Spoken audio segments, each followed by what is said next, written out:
Hello, hello, hello. And today I will be showing you how to execute a more or less explosion smoke system, and I will also show you, which is kind of the important part I wanted to highlight, how to actually have the fire be visible in your render, because if you don't do a certain step, the fire won't be visible in your render and you might get frustrated, which is what I did, which is why I'm gonna share this with you. So yeah, let's start. Screencast keys are not on, so I'm gonna activate that for you. Chip. And now we're gonna start with F3 and just quick smoke. This is our cage, or in this cage, basically is where our smoke sim will be played. So these are basically the bounds of our simulation. We might wanna increase that to be a bit higher. So kind of this. And let's go to the settings of this thing. Let's apply scale too. So yeah, here we have this, which is basically our domain, which is where our smoke sim will be in. And here we have resolution division, which is basically how high of a resolution the smoke is. Um, where the like what kind of domain this is. Which basically more or less means that like what metric is this in? So is this simulation gonna happen underwater, then we would change it to liquid, right? Or is it just a normal like air, like how explosions usually happen, which is gas.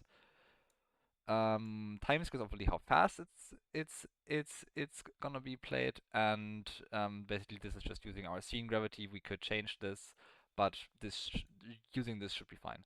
So buoyancy and heat are again more stuff that is concerning the gas our domain is in, so around our air, so how hot the surrounding air of our explosion is. I would just leave this as one. You can play with this, obviously. Um, but yeah, we then also have something here which we may um, may play later with, which is the smoke color and the temperature of the actual fire. Um, and water sea of the flames. But I think you can basically leave this as it is.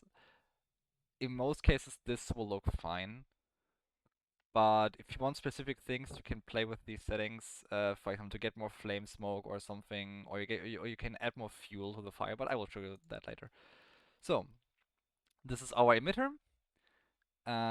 Wait, sorry, something I wanted to tick is I wanted to tick here adaptive domain, because what this does, I will show you. Uh, Adaptive domain. Let's put this to 5. Basically, what this does is it automatically adapts our size of the um, cage that we have, which is helpful for optimization. So we can put this to 10 or something. That should more or less work.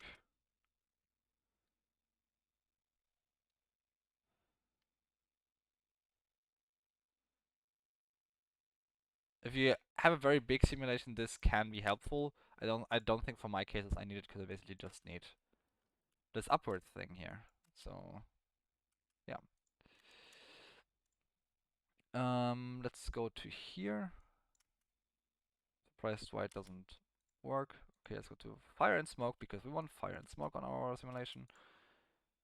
And this doesn't work. Okay, then I'm just gonna activate it again, then it should work. Okay, and now it works again. Cool. Don't know why it didn't work before. Just gonna deactivate screencast keys too. And now you can see our fire burns infinite, which is not overly what we want. So because we want more to have more of an explosion thing, what we will change is we will go to our emitter, and we have this use flow thing here, which we can keyframe. So we're gonna go to frame 1, keyframe that it is active, move like 10 frames back, deactivate it and keyframe that too. So now how this is gonna work, it's gonna be active in the beginning, and then it's gonna expand upwards. But that might be a bit too little, so we're just gonna move this keyframe to like 30, so we have a bit of a larger explosion. So yep, that feels better, right? Um, so maybe even a bit more. Maybe let's go to like 40. Yep, that feels better. And in here, what can we do? We can give this more vorticey. I think that is probably pretty good. Let's get more smoke. So let's put this to 4. Temperature we're gonna put higher to like 8, so it is more bright. Yep. See, this immediately feels better. So now it actually feels more of like an explosion, right? Of course, the shape of the emitter. So, for example, if I would now do, and I'm gonna bevel it like this, and then we're gonna go back to the beginning. Like, see, now it's more round, and now it feels more like a cone. But you can of course play with the shape of the emitter every time. So now we have more or less our basic setup out of the way, right? We can change the velocity here. You can also have like a volume emission, which we don't need. We only want a surface emission. We can also put this to 2. I think it might actually help. Kind of. Okay.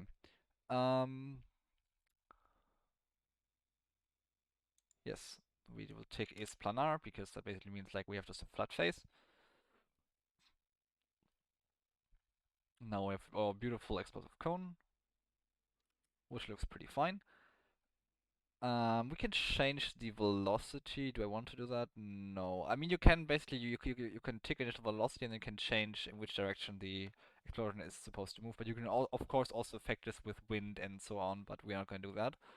And you also have like effector things here, which you can basically put like something in the way of the smoke and then say, hey, okay, it should bounce off of, I don't know, a cube or so. But we won't do that here. It's not what I want to show in this simulation. So, like you can see, this is very bright. If you go to rendered, this is just purely black,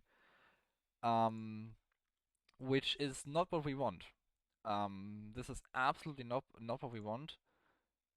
We want this to actually look good, and so what we will do is we will go to our shading tab and we will look at the material that we have here, which is this, right?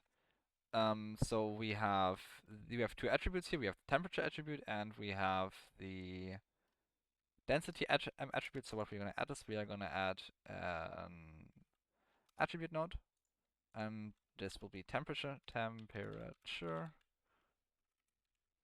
we are going to put the color basically into the emission strength. And emission color we're going to do like this, right?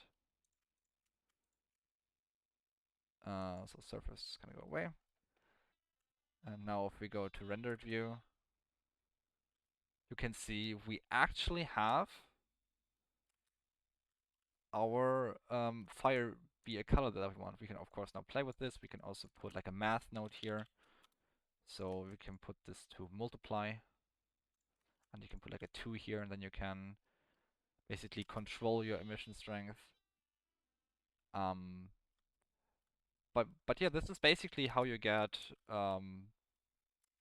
your color into your smoke sim, which I think is very nice, and it's a step that I don't think many people show in the tutorial. They actually have to add this temperature attribute to the emission strength, because otherwise you won't have an emission on the smoke sim. So yeah, I hope I could help you and teach you some stuff, and I will see you in the next tutorial. See ya. Bye bye.